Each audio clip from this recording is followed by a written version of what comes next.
Hey all, welcome back. I'm frequently asked in the comments to post a video on what guitars I've kept and currently own.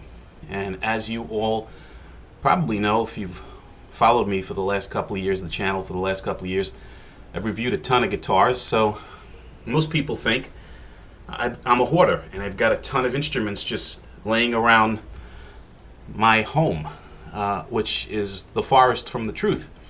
And I think you're going to be very surprised to see or hear that I only have four electric guitars, at least. And that's what I'm going to talk about today, my four electric guitars.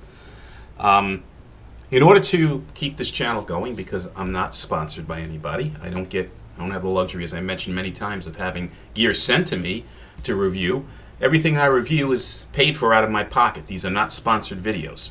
So as a result, I have a very limited amount of funding to support the gear that I buy. So I'm resigned to having to buy something. If I like it, I keep it. If I don't like it, I sell it. And usually take a good beating on reselling something that's virtually brand new shortly after I get it. So that's the kind of business that I'm involved in to support the channel, which is really, really crazy, and it's not sustainable. It's definitely not sustainable. So I'm hoping at some point I'm lucky enough to have somebody or some manufacturer interested in getting fair reviews, send me gear to review, and then I can do more reviews. But in this kind of a manner, especially as I mentioned to you before, on Reverb, I'm done with them. And even eBay, it's really not much better. It's just not a sustainable business to continue to do this. But in any event, this video is to tell you about the four guitars that I currently have and why I have them, the stories behind them. So, let's start off with guitar number one.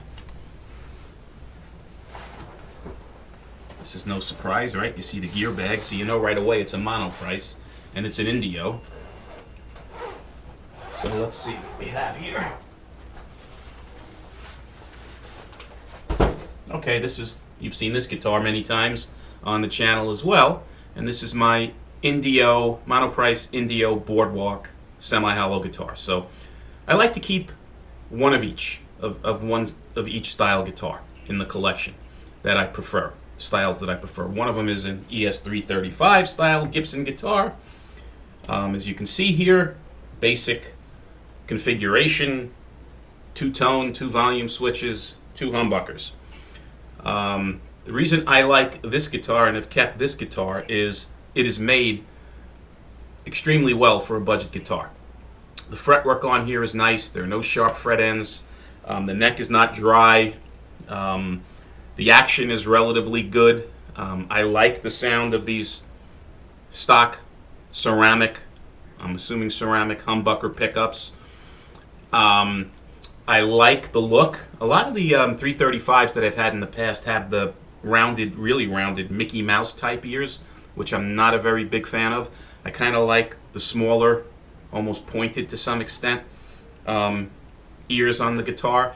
So I like the shape of this. I also like the fact that it comes without a pickguard. It's my personal preference. I mean, if it comes, you can take one off, but then in my sloppy hands, I probably have all sorts of screw marks and damage from me taking the pickguard off. So it's nice that it came without it.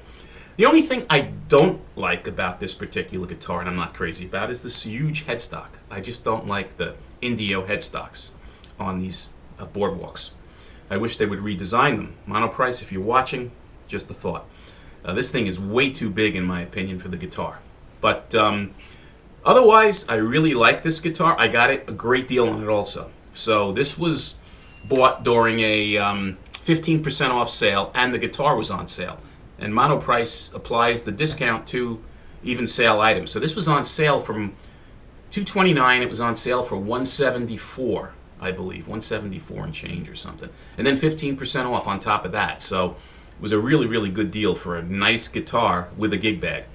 So I kept it, and I'm enjoying it, and that's the Monoprice Semi-Hollow.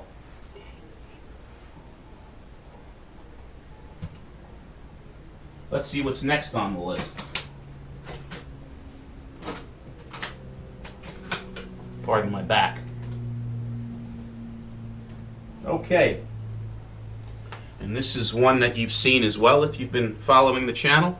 And this is my Bad Cat Mojo series Telly style guitar.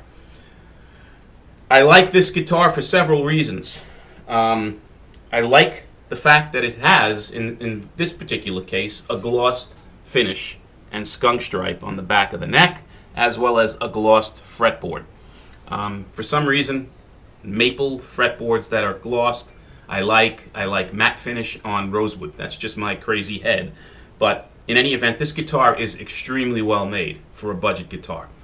And I've said it many times, I think this guitar is a much better buy than a Bullet, or even an Affinity Telly style guitar. These have Alnico pickups as well in them, which is nice at this price range. Which, by the way, when I bought this guitar, it was like $150, which is crazy good for a guitar of this quality. Also, the headstock doesn't offend me, right? It's almost Telly-like, but you see it's got the beak. They have to do that for copyright reasons, but this particular guitar is gone. You can't find them anymore. Certainly in this color, which they call vintage green, which I think is more like a seafoam green, if anything, but you can't find many of these Bad Cat Tellys around at all, if any. And this, like I said, this color, this particular model is gone, so I kept it, and I like it. The neck is comfortable. It was finished perfectly out of the box, no sharp fret ends. The tuners on here are pretty good for budget tuners. Everything stock I'm keeping, and the clincher that I really like about the guitar is the fact that it's got a belly carve. String through belly carve, which is very unusual for a budget style, Telly style guitar. So, this is my Bad Cat Mojo series Telly, and I kept this. Pardon the dings on the phone. Somebody is attempting to text me, and it's annoying, but I can't control this, unfortunately. Push this over here. Again, pardon my back.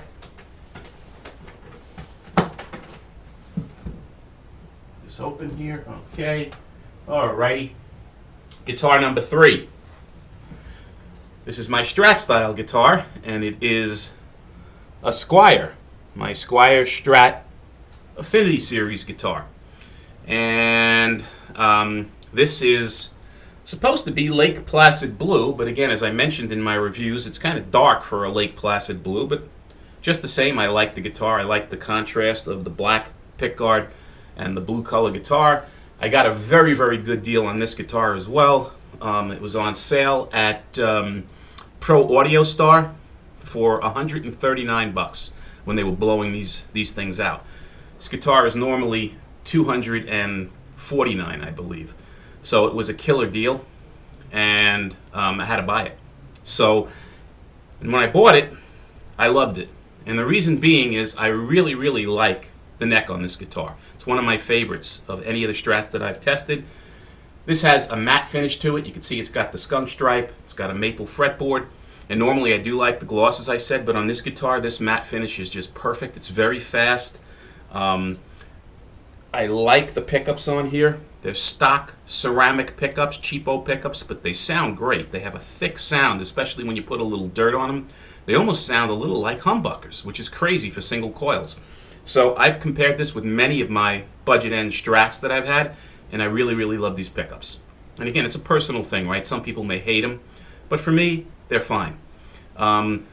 Guitar is comfortable. It's not heavy. I really, really like this Strat style guitar. The only thing I don't like about the guitar is I'd prefer the smaller headstock. I'm not a big fan of the big headstocks, but this is a 70s style guitar, so I guess it's got to have that post-CBS big headstock on it. But in any event, I do like this guitar. It's one of my favorites, and I kept it. This is the Squier Affinity Strat.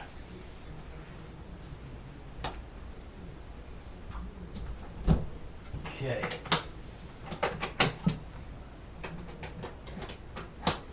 And let me get up here, get this.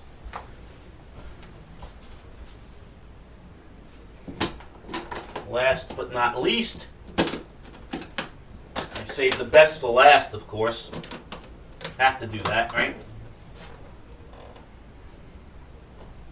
Okay, this guy is heavy. It's a workout lifting this thing up. This is my Epiphone Joe Bonamassa Les Paul style guitar. And this I will never sell. This was bought, my first really nice guitar. My son bought this for me several years ago. And it's become somewhat of a collector's item now as well, these guitars. There were only a handful of them made. Came with certificate of authenticity from Joe Bonamassa with his autograph, all that stuff. But I just love the guitar. It's a heavy, heavy, solid guitar. It's modeled after Joe Bonamassa's guitar, obviously, which is interesting. He's got his own different colored volume and tone knobs to tell you which are which. This has Gibson Probucker, yeah, pickups on it. Actual Gibson humbucker Probucker pickups. It's got a thick neck like a baseball bat because I think this is made after a 58 or a 59 Les Paul, so it's got that thick baseball bat neck. But the sound and tone of this guitar is just beautiful. It's a wonderful thing. It's very well made. It's basically a Gibson Les Paul in an Epiphone body. And the fact that my son bought this for me, I will never sell the guitar. So, and I love the sound of it. So, and this is a, what the heck is the color blue? Oh boy, it's almost like a Lake Placid blue, right? But it's Epiphone's version of it, and the actual color of the blue escapes me right now with my old brain. But I love the color and the fact that it's got a black back to it. The contrast of that and the blue sparkle on the front is just beautiful. One of my favorite guitars. So this is the Epiphone Les Paul, Joe Bonamassa model, and those are my guitars, all four of them. And you probably, again, are much surprised to find out that I only do have 4 electrics, but these are the ones I've chosen to keep. Hopefully you found this entertaining. If you did, let me know in the comments. If you didn't, also let me know. But any questions, put them below. If you like these videos, please subscribe. And as always, guys, until the next time, be well and stay safe. Take care.